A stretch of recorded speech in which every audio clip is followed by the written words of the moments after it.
Hello viewers, इस channel के नए वीडियोस के लिए सब्सक्राइब करें और बेल आइकन दबाएं। स्वागत है आपका आपके अपने चैनल सुरीले गीत संगीत में। आज मैं आपको पुत्रदा एकादशी व्रत के बारे में बता रही हूँ। एकादशी भगवान विष्णु के शरीर से प्रकट हुई है, इसीलिए एकादशी का व्रत सभी व्रतों में उत्तम माना गया है।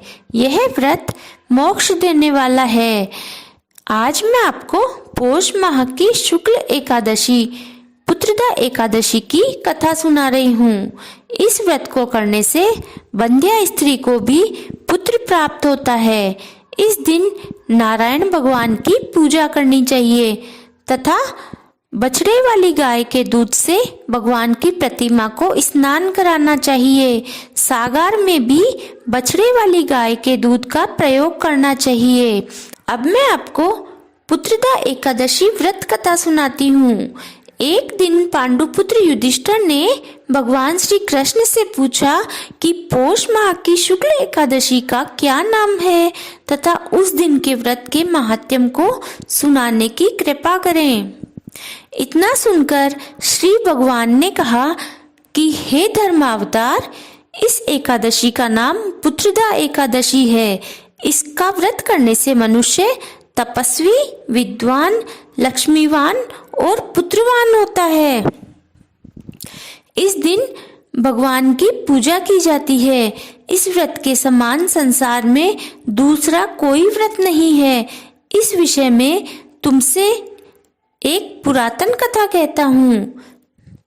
भद्रावती नामक नगरी में सुकेतुमान नाम का एक राजा राज्य करता था। उसकी पत्नी का नाम शैव्या था। वह निपुत्री थी। इसी कारण वह और उसकी रानी दोनों बहुत चिंतित रहते थे। राज्य में संपूर्ण आनंद, बंधु बांधव, धन, हाथी, घोड़े आदि सब कुछ होते हुए भी राजा के मन में संतोष नहीं था।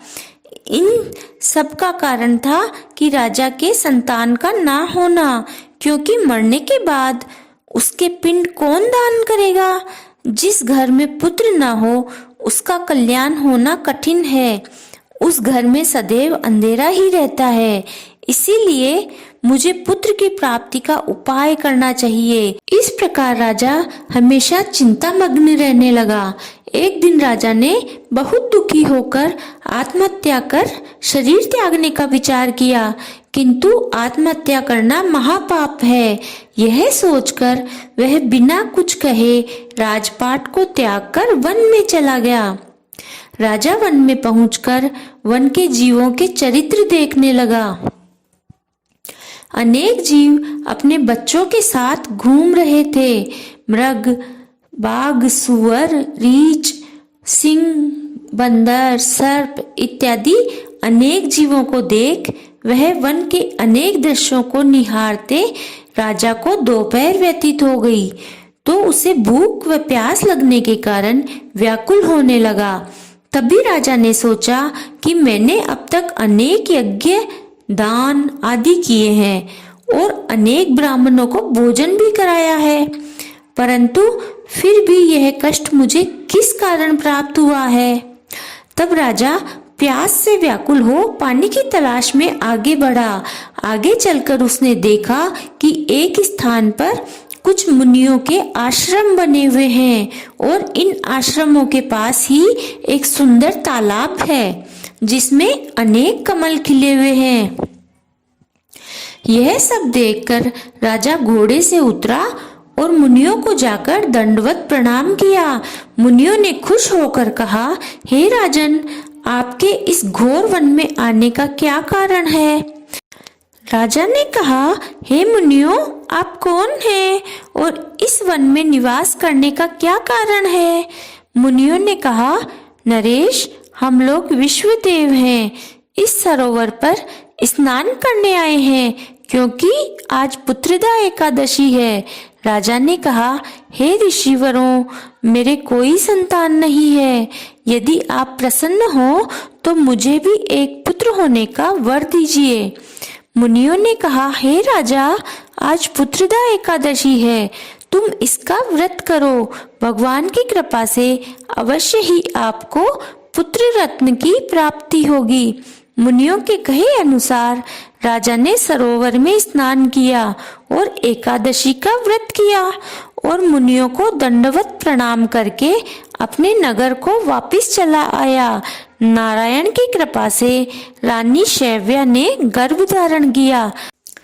9 महीने बाद रानी के बहुत सुंदर पुत्र हुआ और वह बड़ा होकर उस राज्य का उत्तराधिकारी हुआ। वह अत्यंत वीर, धनवान तथा यशस्वी था और श्री नारायण भगवान का भक्त हुआ। तब भगवान बोले, हे युधिष्ठिर, निसंतान को इस एकादशी का व्रत करने से पुत्र की प्राप्ति होती है। यह व्रत सब व्रतों से अधिक उत्तम है। जो मनुष्य इस व्रत को करता है उनको पुत्र प्राप्त होता है और अंत में स्वर्ग को जाते हैं। इस दिन बछड़े वाली गाय के दूध का सागार किया जाता है। इस प्रकार पुत्रदा एकादशी व्रत करके पुत्र रत्न प्राप्त करें और मोक्ष पाएं। बोलो विष्णु भगवान की जय।